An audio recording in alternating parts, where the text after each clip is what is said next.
Welcome to this presentation on Canva. My name is Shanda.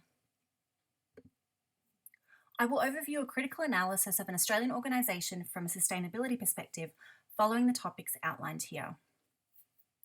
Sustainability is predominantly focused on environmental impacts of manufacturing and production sectors, with slow integration of people and profit to round out the three pillars of corporate social responsibility, acronymed CSR. In contrast, the service sector, including IT businesses, have smaller ecological footprints. However, the significant increases in their numbers is also increasing the demand for greater accountability and transparency in their sustainability practices. So why Canva? Well, a lack of functionality in PowerPoint and time limitations for my student presentations triggered problem recognition in my consumer behaviour. My search for an alternative began, Canva was the solution, and I subscribed to a free 30-day trial. The discovery of such also provided a suitable company of focus and solution for this assessment presentation. So now the questions are, what is Canva and how are they financially sustainable by offering free services? Well, Canva was created in 2012 as a solution to the CEO's own problem recognition and simply provides easy-to-use online graphic design software. By addressing her own needs and the increasing demands for visually appealing content, Canva fulfilled an IT niche and eventually turned a profit in 2017. Accordingly, they have been coined a unicorn, meaning that the company is valued at over $1 billion. Profitability is evident, growth potential is incomprehensible, but how is Canva supporting the other two pillars of CSR?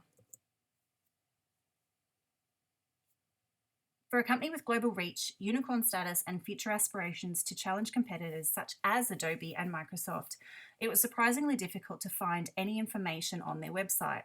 But good old Google and their two blog posts came up reporting that sustainability is essential to them. Their current efforts do incorporate all three pillars of CSR and report financial savings as their metrics. Their CSR loop comes full circle by supporting the social well-being of their employees through daily healthy meals sourced from local organic farms and strategically minimise restaurant food waste. Their metrics include stats such as electrical upgrades that save them $6,000 a year. By using laptops over desktops, they reduce their electrical consumption by 80%, and by planting 50 trees, they offset some of their carbon footprint. However, without comparable benchmark or metrics, the definition of success is actually unknown. Additionally, it's evident that their current efforts don't appear to bear any criticism. Chief Evangelist at Canva defines their target market as anyone who wants to make a design with the goal to empower people. So by inference, their single target market is anyone who wants to be empowered by design. Their success indicates that current design market is enormous. The extensive global reach and diversity of customers also defies traditional geographic, demographic, and green market segmentation. However, you could loosely relate, in brackets, anyone who wants to make graphics to behavioral segmentation and empowerment, in brackets, to psychographics. However, the overgeneralization of these categories suggests that traditional theories aren't critical to their strategy. Although their software combines Adobe Photoshop and Microsoft's PowerPoint, this competitive analysis focuses on Adobe. Adobe is a clear CSR leader who's achieved the Dow Jones Sustainability Index Gold Standard rating 3 years in a row, meaning that they perform well on all three pillars of a CSR index and have prioritised 5 of the 17 United Nations Sustainable Development Goals, as can be seen here.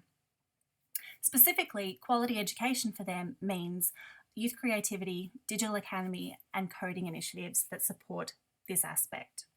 In contrast, Canva reports what is now seemingly standard CSR efforts such as diversity, waste, energy, and supply chain management. Adobe's commitment to success in CSR is an evident strength and a possible threat for Canva, which supports the need for Canva to benchmark and measure their sustainability efforts. In conclusion, although they are aligning governance and day-to-day activities to support CSR, perhaps they're relying on their association with supply chain partners' sustainable marketing activities themselves to support their satisfaction with CSR compliance. However, leading by example with their design innovations as well as incorporating benchmarking and measurement tools such as a carbon footprint calculator or implementing United Nations Sustainable Development Goals and reporting results could be an active approach to minimise weaknesses and external threats while supporting their opportunities and mission to be a force for good with zero carbon footprint. Thank you for listening.